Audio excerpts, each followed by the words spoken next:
So I think each and every one of you has gone through some type of crap adversity.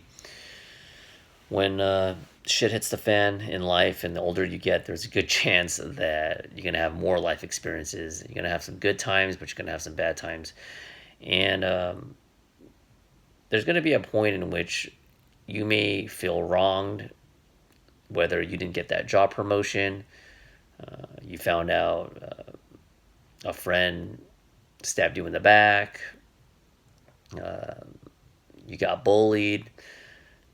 I think everyone, I mean, a lot of people have a few a few people in their lives that have made a negative impact on you, whether it's like I said, someone that's bullying you, or maybe it's just a mean teacher who just puts you down. If you've encountered that, this video is definitely for you. And if you haven't, consider yourself lucky. But I think everyone, to some certain extent, has had to deal with this. So I wanted to do this video. So the initial reaction that a lot of people might have towards this person, this adversary, this person is a pain in the ass, is to get revenge somehow. But what I'm here to tell you guys and gals is that the best revenge that you can get, and I don't even know if you call it revenge, maybe indirect revenge, is success. I think that is the best revenge that you can get. So if there's someone, let's say in high school you played football and you didn't do well, or there was another teammate who was just better than you and they always put you down, or just someone who was just very negative and didn't believe in you, or maybe even worse, you have parents that are just very non-supportive and just didn't want you to succeed because their life sucks. If that ever occurred, if that ever happens to you, it's very unfortunate, and you may want to be like, man, I'm going to get back at you. But stooping to that person's level is not the way to go. Like I said, being successful is the best revenge you can get. So that person who puts you down, they may just, misery loves company. You always hear that saying, and it's true. So if I'll use another example, if you went through a bad breakup and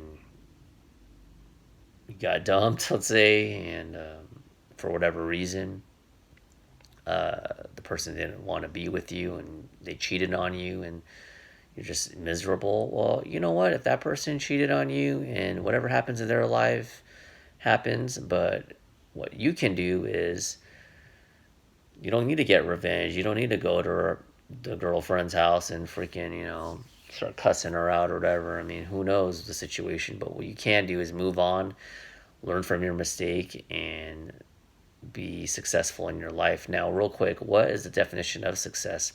Doesn't necessarily mean you have to be married, have kids, this and that. I mean, if that's what you want in life, and from the bottom of your heart you feel like that fulfills you, then that's success. I'm not here to judge, and yeah, I'm not here to judge what success is, because I think, especially in America, there's a certain expectation of what success is, and that's something that I can't speak for you, for you, for you, the individual. So just because you may not have the flashy car, or maybe even the best job, don't put yourself down. That doesn't mean you're not successful. A person who works their butt off, provides for their kids, whether they're in a lower income, or they're living paycheck to paycheck, that person who is doing their job with dignity, putting food on the table for their family, they may not have all the perks, and they might not have the best car, they may not have the best house, but if you have integrity and you're a good family man, a good wife, husband, spouse, whatever, a good friend, to me that's success. So like in the example, the person that got rid of you and they met someone else who made more money or more successful on paper. Who cares? Just, holding that energy is not good.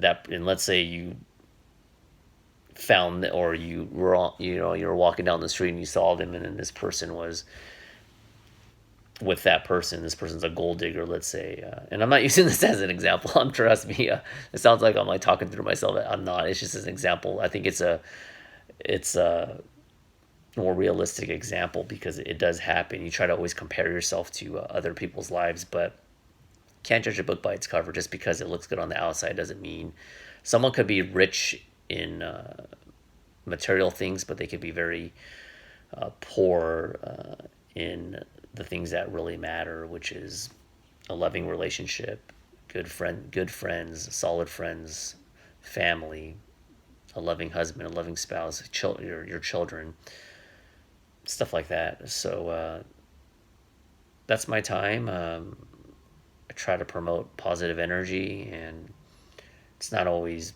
going to be realistic because if someone wrongs you, you want to get back, right? I mean, damn.